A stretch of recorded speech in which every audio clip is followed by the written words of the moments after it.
Uh-oh, somebody's in big trouble because Marvel, what are y'all doing? What do you mean Hawkeye Season 2 was on hold because you only offered Jeremy Renner half of his salary from Season 1 to appear in Season 2? And I'm not gonna lie to you, Jeremy Renner cooked Disney when he said, Why? Did you think I'm only half the Jeremy because I got ran over? this is one of the craziest stories that I've heard in a really long time. And on top of that, we actually got some Season 2 details for Hawkeye, and I have some theories that make it all make sense. Either way, man, me and you know what we gotta do. We gotta talk about it. So thanks to Variety and during an interview with High Performance, Jeremy Renner had this to say about Hawkeye Season 2. They asked me to do Season 2 and they offered me half the money. I'm like, well, it's going to take me twice the amount of work for half the amount of money and 8 months of my time. Essentially, I'm gonna do it for half the amount? I'm like, I'm sorry, why? Did you think I'm only half the Jeremy because I got ran over? Maybe that's why you want to pay me half of what I made for the first season. Now, in case you don't remember, Jeremy Renner was hospitalized for blunt chest trauma and orthopedic injuries on January 1st, 2023 after a snowcat, a large snowplow that weighs at least like 15,000 pounds, ran him over. The actor was trying to help his nephew out of the snow near his home in Lake Tahoe when the snowcat crushed him. His injuries included 8 broken ribs in 14 different places, a broken right knee and ankle, a broken left leg, tibia and ankle, a broken right clavicle and a shoulder, and even more. Jeremy Renner did go on to clarify that it wasn't exactly Marvel, it was more so Disney and their accountants. And I'm kind of like 70-30 on it. Like, I'm siding with Jeremy Renner, but like, I kind of understand where Disney is coming from, and I'll get into that in a little bit. But either way, that's a huge slap in the face of Jeremy Renner and kind of in poor taste, especially after what happened to him. It's quite literally adding insult to injury. Mind you, this is one of our longest tenured actors in the MCU. No one has ever played Hawkeye in live action. This is Hawkeye. When most people think of Hawkeye, they think of Jeremy Renner, and they just barely got him to play the classic sarcastic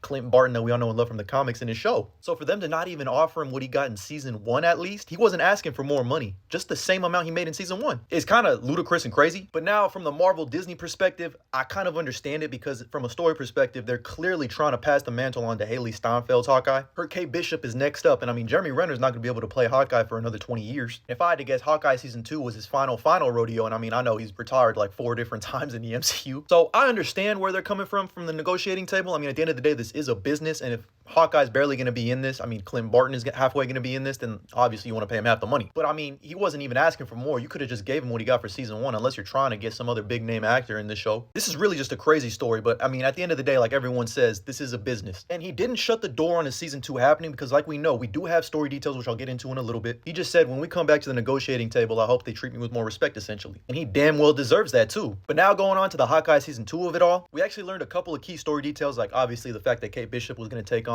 more of a lead role, even more so than she did in Season 1. I just really hope this dispute does not cause them to just write out Clint Barton, because that would be a horrible decision. With one of the big rumors being that they're trying to introduce Barney Barton, Clint Barton's older brother, Trickshot. And I just think there's so many interesting things they can do with that familial aspect, because mind you, we still haven't been introduced to Susan Bishop, who is Kate Bishop's older sister. Shit, we don't even know if she exists